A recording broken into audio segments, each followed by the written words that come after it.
Fala aí pessoal, beleza? Meu nome é Jean, está começando aqui mais um vídeo no canal ScriptDeep e dessa vez pessoal, continuando aqui com as aulas de programação em Python, ok? Na aula passada a gente falou sobre o bloco de repetição while, também vimos sobre break e continue e nesse vídeo aqui nós vamos dar continuidade aos blocos de repetição, ok? Vamos estar falando sobre o for loop e também vou dar alguns exemplos de for loop e também de como você pode usar o continue e o break, né? Porque na aula passada eu não dei um exemplo tão bom assim, né? Acho que vocês não entenderam bem. Então, nessa aula eu vou estar explicando tudo direitinho, ok? Primeiramente, pessoal, nós sabemos que o bloco while ele vai repetir um bloco de código enquanto uma condição for verdadeira, ok? Então, while enquanto for true. O for loop, pessoal, ele já é diferente. Ele não precisa de uma condição. Ele precisa de uma sequência, ok? Porque o que o for loop vai fazer é basicamente uma iteração. Fecha isso aqui, sempre fica aparecendo. Pronto. Então, vamos lá. A sintaxe do for loop é a seguinte. For variável in sequência e o bloco de código, ok? Essa daqui é a sintaxe do for loop, ok? Então, o que seria essa variável? O que seria esse sec de sequência? O que seria esse in? Bem, sequência é basicamente uma sequência normal. Vocês já estudaram em matemática sobre conjunto, né? Números naturais, etc. Vários números em uma sequência, né? E, então, sequência aqui é basicamente isso, ok? Existem vários tipos de sequência, vamos dizer sequência por enquanto em Python. Existem tuplas, listas, podemos criar objetos iteradores, ok?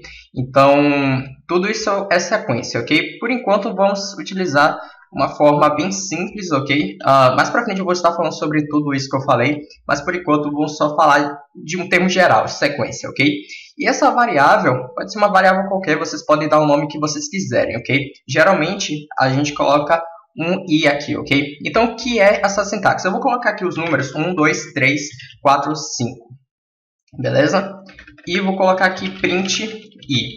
O que vai acontecer aqui, pessoal? Nesse for loop, cada elemento dessa sequência será percorrido. Cada valor dessa sequência será passada para essa variável e aí essa variável será imprimida, ok? Então é basicamente assim que funciona o for loop. Ele vai ficar nesse bloco, vai ficar repetindo esse bloco até que essa sequência chegue no último elemento, até que a variável tenha o último elemento dessa sequência, ok? Então, se eu executar esse código, vocês podem ver que aparece 1, 2, 3, 4 e 5, ok, pessoal? Então, é basicamente isso a sintaxe do for loop, ok? Diferentemente do while, que ele vai ficar repetindo o bloco enquanto uma condição for verdadeira, aqui ele vai repetir enquanto existir um elemento para percorrer na sequência, ok? É basicamente assim. E claro que essa sintaxe aqui vocês não vão ficar fazendo o tempo todo, né? É desgastante, vocês ainda não aprenderam sobre tupla, listas, etc. Então, um código de for loop que é utilizado bastante e vocês irão utilizar muito será for i in range e o número que vocês querem, ok? O que é esse range? Esse for i aqui, vocês já sabem, é uma variável, ok? Isso aqui é uma variável que vai receber o valor da sequência. O range, pessoal, ele nada mais é do que um objeto, ok? Mais para frente também vou estar falando sobre objetos. Mas, considere o range também como se fosse uma sequência, ok? E esse número aqui, o parâmetro, o argumento que vocês vão passar aqui, será a quantidade, ok? Os valores, digamos assim. Se eu colocar aqui in range 9, o que vai acontecer? Esse 9 aqui é o ponto de parada. Ele vai começar do 0 e vai até o 8, porque o 9 é o ponto de parada do range, ok? Então, eu vou fazer isso aqui, dar um print e vocês podem ver que vai printar de 0 a 8, ok? Então, isso aqui que eu estou passando é nada mais do que um ponto de parada para o range, ok? Ele vai iniciar de 0 e vai até o 8. Eu também posso estar definindo qual é a sua inicialização. Posso colocar isso aqui, ó, em range, eu passo dois valores. O primeiro valor será a inicialização e o segundo será o fim. Se eu fizer isso, ele vai imprimir de 2 a 7, porque, como eu disse, o número 8 é o ponto de parada do range, ok? Então, se eu colocar 9, ele vai printar até 8. Se eu colocar 10, ele printa até 9, ok? Agora, o primeiro número será o número de partida, ok? O número de start, beleza? Então, é basicamente isso o objeto range, ok? O range não é uma função, o range é um objeto, pessoal, ok? E mais uma outra coisa sobre o range é que o range também ele tem uma ação, digamos assim, ele tem um passo, ok? Como assim? Eu posso colocar aqui 2, 8 e 3, por exemplo. O que eu estou fazendo aqui? Eu estou falando que é para ele percorrer de 2 a 8, fazendo mais 3, somando mais 3. Dessa forma aqui, ó. Ele começou do 2, aí o que acontece? 2 mais 3 dá 5. Então ele foi para o 5, printou 5, ok? Aí, de 5 ele somou mais 3. Como 5 mais 3 é 8, então ele já acaba aqui, porque o 8 é o ponto de parada do range, ok? Se eu colocasse 9, ele imprimiria 8, ok? Mas como não coloquei 9, ele só vai até 5, ele só vai imprimir até 5, porque 8 é o ponto de parada. E aqui eu também poderia estar passando um número negativo. Só que eu deveria trocar aqui esses valores. Eu colocaria um 8 aqui no primeiro e no último seria 2.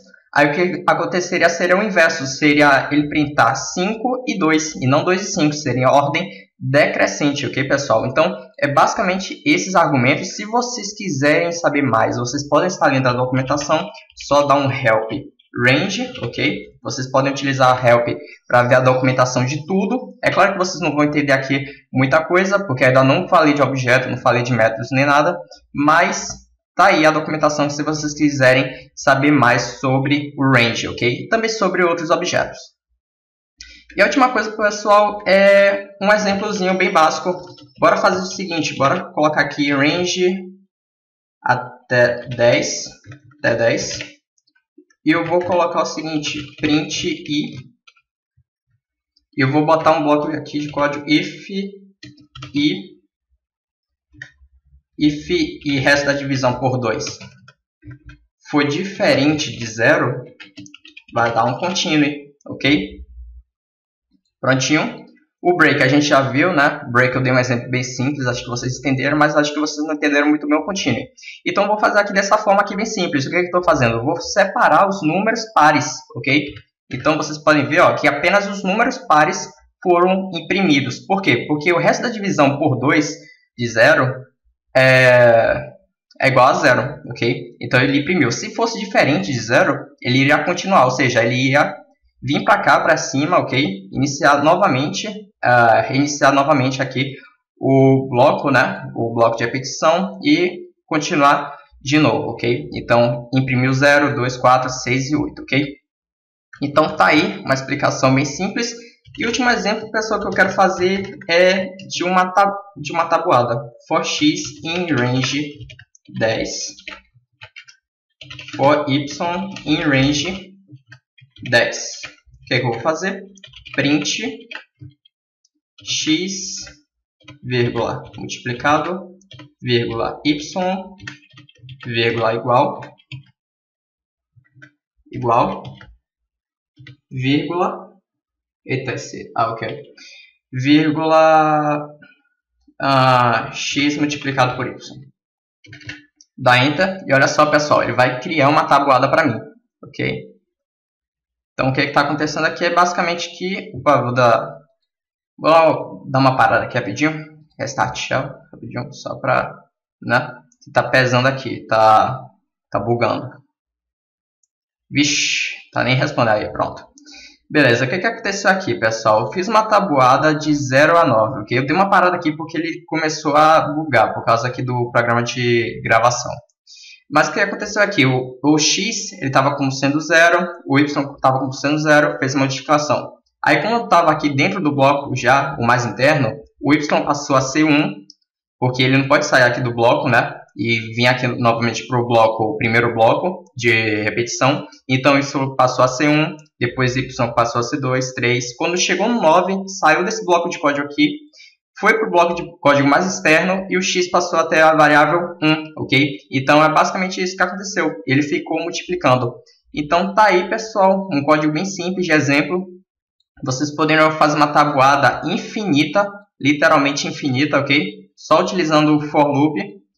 E é basicamente isso, pessoal. Espero que vocês tenham entendido. Essa foi a aula de hoje. Se vocês gostaram, clique no gostei. Se tiver alguma dúvida, comente o que vocês não entenderam, que eu vou estar tentando responder. E eu vejo vocês nas próximas aulas. Um grande abraço, valeu, falou e tchau.